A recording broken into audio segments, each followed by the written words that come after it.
আসসালামু আলাইকুম ওরহমতুল্লাহি ওবরাকাতু। সুপ্রিয় দর্শক, পৃথিবীতে এমন কিছু পাপ রয়েছে যেই পাপের শাস্তিগুলো আল্লাহ তাআলা দুনিয়া থেকেই দিয়ে দেন। তো সেরকম পাপগুলোর মধ্যে অন্যতম একটা পাপ হলো মা বাবার অবাধ্য হওয়া। রাসূলুল্লাহ সাল্লাল্লাহু আলাইহি ওয়াসাল্লাম বলেন, মা বাবার সন্তুষ্টির মধ্যেই আল্লাহ তাআলার সন্তুষ্টি, আর মা বাবার অসন্তুষ্টির মধ্যেই আল্লাহ তাআলার অসন্তুষ্টি।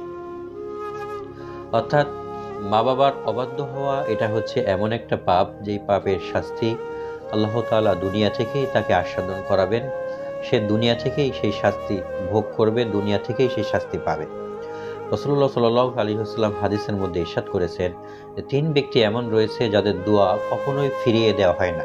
তার মধ্যে একজন রয়েছে পিতামাতা।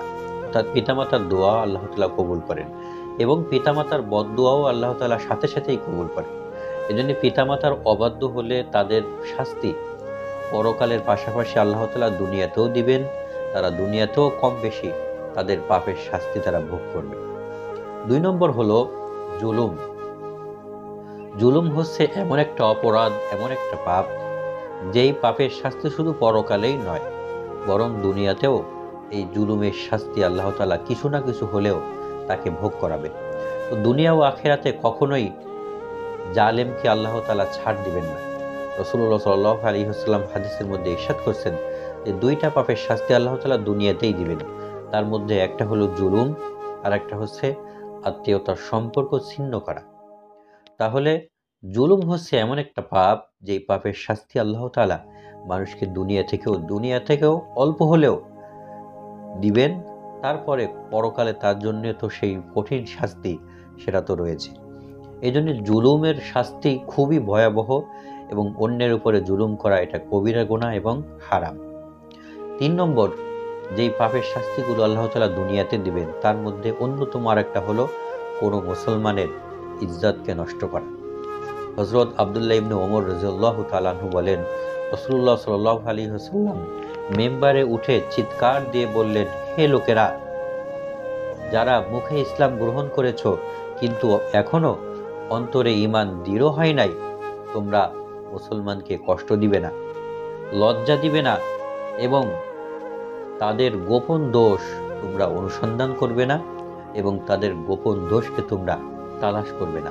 অর্থাৎ মুসলমানকে কষ্ট দেওয়া, তাদেরকে লজ্জা দেওয়া, তাদের দোষ ত্রুটি তালাশ করা, গোপন দোষ বের করা, খুঁজে খুঁজে বের করা, এগুলো হচ্ছে এমন অপরাধ যে অপরাধের শাস্তি আল্লাহ তাআলা পরকালের পাশাপাশি দুনিয়া থেকেও তাদেরকে কম বেশি দিবেন। তারপরে তাদেরকে আল্লাহ তাআলা মৃত্যু দিবেন।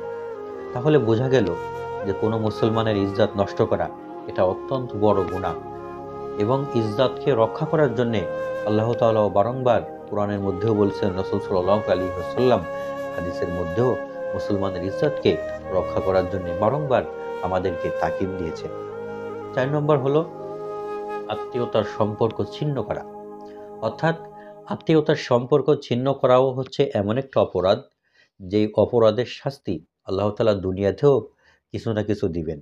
এজন্য হাদিসের মধ্যে বারংবার বলা হয়েছে আত্মীয়তার সম্পর্ককে বজায় রাখা, আত্মীয়দের সাথে ভালো ব্যবহার করা, তাদের দেখাশোনা করা, তাদের সাথে সৎ আচরণ করা, এটা কিন্তু রাসূল সাল্লাল্লাহু আলাইহি ওয়াসাল্লাম বারংবার হাদিসের মধ্যে আমাদেরকে বলে দিয়েছেন। ৫ নম্বর হলো লোক দেখানো ইবাদত করা।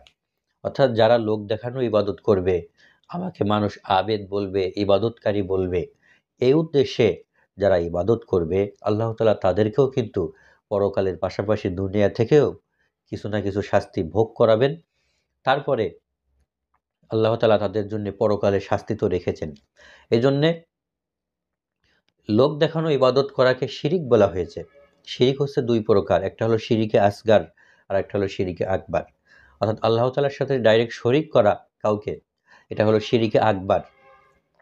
আর শিরিক করা না, বরং লোক দেখানোর জন্য ইবাদত করা, এই জাতীয় আরও যা কিছু আছে এটাকে শিরিকে আসগার বলা হয়েছে। এটাও শিরিক, মানুষকে দেখানো ইবাদত করা এটাও শিরিক এবং এটার শাস্তিও এমন যেটা আল্লাহ তাআলা দুনিয়া থেকেও মানুষকে ভোগ করাবেন। আল্লাহ তাআলা আমাদের সবাইকে এই সমস্ত বড় বড় পাপগুলো থেকে বেঁচে থাকার তৌফিক দান